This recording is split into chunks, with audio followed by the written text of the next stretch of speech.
在楚乔传的故事中，宇文玥如何也想不到，制裁自己的并不是燕洵，也不是自己的家族，而是自己的妻子和孩子。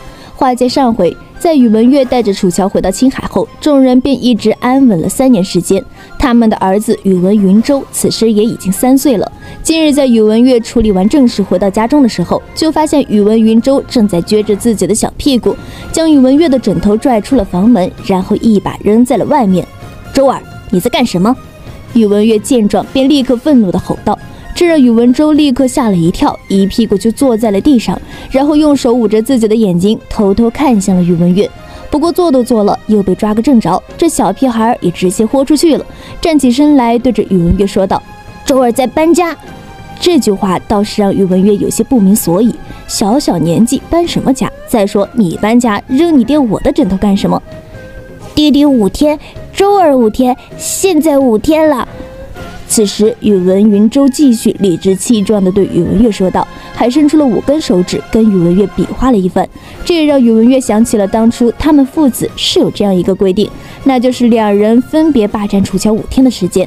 因为先前宇文云州一直黏着楚乔，让宇文玥跟楚乔亲热一番都不行，这才让父子2人约法3章。但也因为这件事，让宇文云州对宇文玥产生了不信任。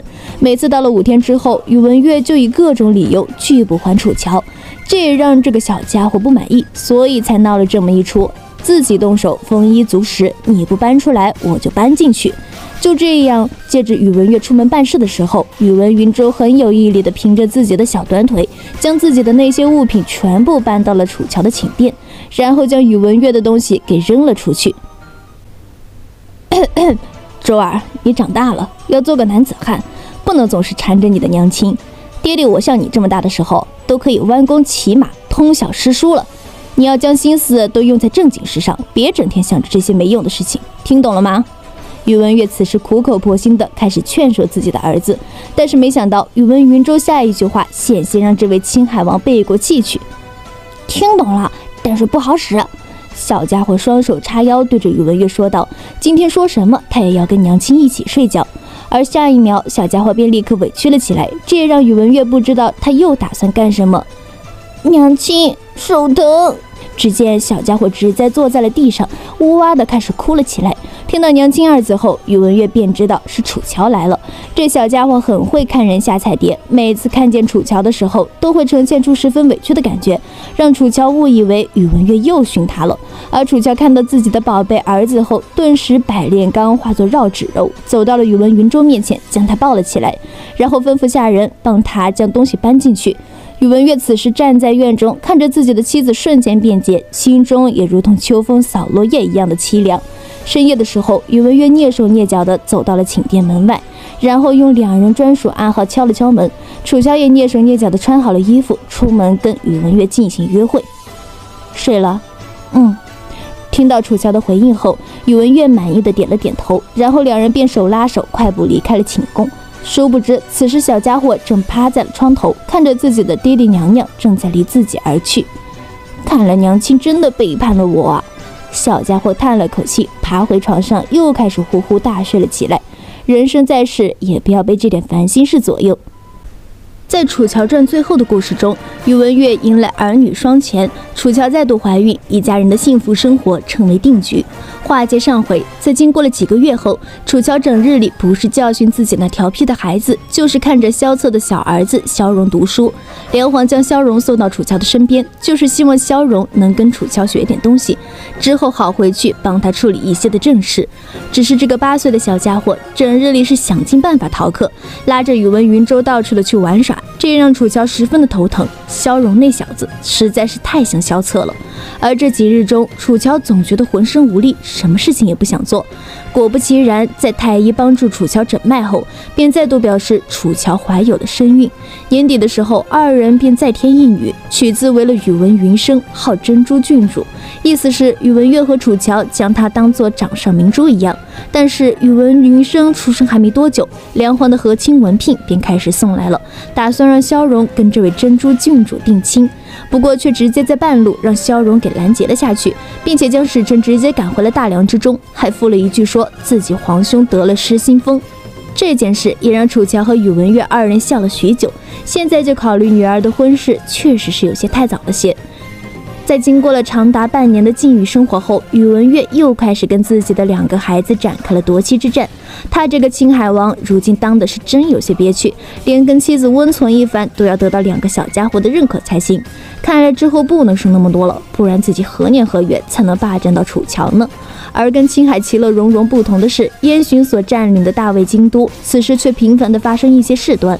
如今长乐宫又走水了。长乐宫是燕巡新进的一位玉美人的宫殿，本来燕巡今晚翻了玉美人的牌子，但因为临时倦了，所以才并未前去，却没想到今晚便走水了。而走水的原因是因为大魏残余的余孽放的火，打算在燕巡办事的时候将他烧死。对此，燕巡也只是让人将那个放火之人处理掉，然后便回到了寝宫。在纳兰皇后离世后，燕巡的后宫便也越来越充盈了起来。本身他当初跟纳兰红叶和亲，也只是为了得到怀宋的支持，现在战事已定，大业已成，封他个皇后的称号就可以了。但是如今，无论后宫如何的充足，燕巡的心总感觉有些空荡荡的。以刀剑征服了天下，燕巡却始终没能征服人心，无论是这大魏百姓的心，还是那个女人的心。但一夜的沉思后，燕巡还是重新调整了自己的心态。那些人还在怕他，这说明什么？说明他终究是这个土地上的王者，那群人都需要臣服于他。其实这就够了，没有什么比成为天下之主更让人兴奋的事情了。女人，燕巡此时一抓一大把，为何一定要是那一个呢？燕巡想这些事情的时候，宇文玥又开始跟袁彻联系了起来。这家伙又添了一个女儿，跟我要封号呢。袁彻看着手中的信，无奈地笑了笑。此时的袁彻已经在草原之中成家，并且娶了草原可汗的姑娘，成为了草原的王者。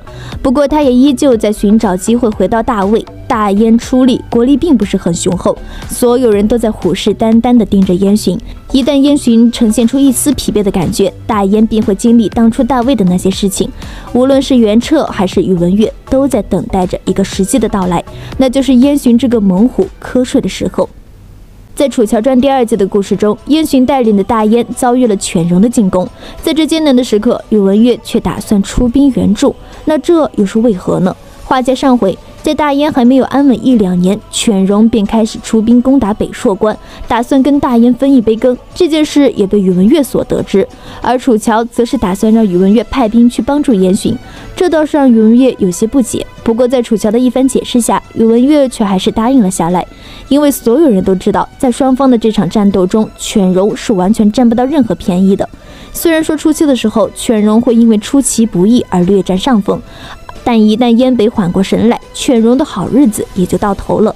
不过这要经过多长的时间，就要看犬戎对燕北造成多大的破坏力。而先前犬戎就曾进攻过大梁，导致了1个月的时间，让大梁西北化作了一片焦土。如果不是那一次，恐怕大梁也不会让大魏有机可乘。但燕巡看到青海迟迟不动的话，很可能引犬戎过来进攻青海。虽然犬戎和燕北之间的对战是宇文玥他们收复失地的好机会，却不能够操之过急。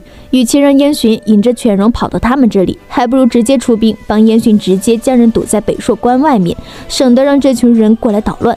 不过至于何时出兵，宇文玥还要等等袁彻的消息，到时候袁彻也可以在北边趁火打劫。燕巡想要出兵力来对抗犬戎，自然是少不了让他们占一些便宜。毕竟宇文玥和袁彻2人此时是光脚不怕穿鞋的，能捞点好处就捞点好处。就这样，在这1年的春天，燕巡跟袁彻还有宇文玥是打得热火朝天，怀宋跟大梁之间多次产生冲突，整个大陆的战事可谓是如火如荼的进行着。所有人在埋首内战的时候，在大燕的发源地上，一股势力便悄然而起，对着众人伸出了手脚。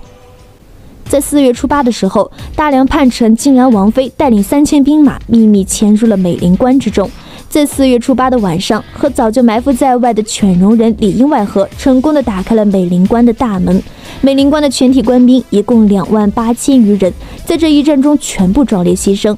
此时另外一个消息也在所有人中疯传了起来，那就是很少有人知道其真实身份的靖安王妃，突然在犬戎人的保护下高调地站了出来，以大卫嫡系公主的身份宣布独立，借兵与犬戎发兵东侵，打出了光复大魏的旗号。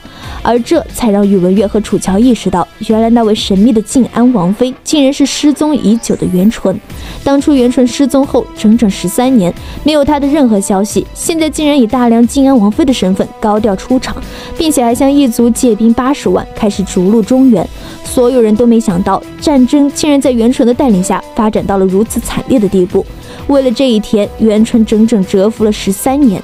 4月13日，犬戎的6大部落全部到达了美林关外。15日的时候，犬戎大汗的本部也正式的抵达。此时美林关的大军达到了150万，大燕战士的血迹还没有擦干净，犬戎大军就已经入驻了城市的心脏。百姓们也只能战战兢兢地躲在家中，生怕惹怒这群北方来的煞星。但这依旧抵挡不了犬戎的三皇子。带人清扫了一批百姓，就是为了给大军腾出足够的房屋。而等犬戎可汗得知这件事情的时候，整个美林关已经没有一位活着的平民了。接下来的时间里，犬戎的士兵们不断的烧杀抢掠，但袁纯却丝毫不去阻止这些人，因为他需要这些人帮他征战。那么面对虎视眈眈的袁纯，宇文玥等人又该如何的去应对呢？